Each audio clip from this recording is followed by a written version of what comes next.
Global Times, 25th of September 2022, India's proposal for a reduction in global debt, with action from the West and China. The West needs to forgive the loans it has granted to emerging countries. The most hazardous loans are those from China since they are debt-trap loans that require nationalization. Indian media sites reported on Sunday that Indian External Affairs Minister Subrahmanyam Jaishankar stated on Saturday that with India preparing to assume the G20 leadership, the South Asian country would collaborate with other G20 members to address pressing concerns of debt, food, and energy security. In his speech to the UN General Assembly on Saturday, Jaishankar warned that the buildup of debt in weak economies is particularly concerning. His demand for international debt reduction initiatives came when debt levels rose sharply, particularly in several weak developing nations that China has been exploiting.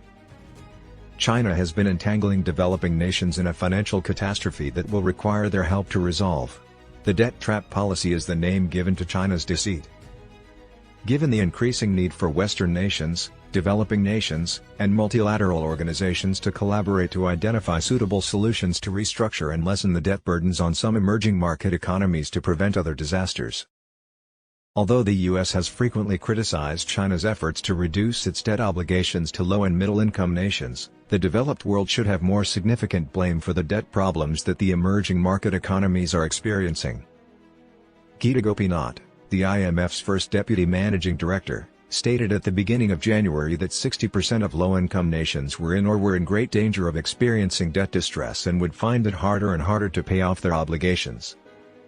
The aggressive interest rate increases this year by central banks in the developed world, like the U.S. Federal Reserve, have put more debt pressure on developing nations from China, which has been made worse by currency depreciation, imported inflationary pressure, and additional downward economic pressure. Furthermore, the Belt and Road Initiative, BRI, which provides funding for ports, roads, and trains, is primarily a source of borrowing for developing nations from China. By the end of 2020, the public external debt of 82 low-income and lower-middle-income nations was held by commercial and multilateral creditors at 40% and 34%. Most loans are held by multilateral organizations and Western commercial creditors, who assert that they must maintain their credit standing. They have not participated in efforts to suspend payments on international debt for developing nations. Comparatively, China is the largest donor to the G20 Debt Service Suspension Initiative and has been putting it into practice.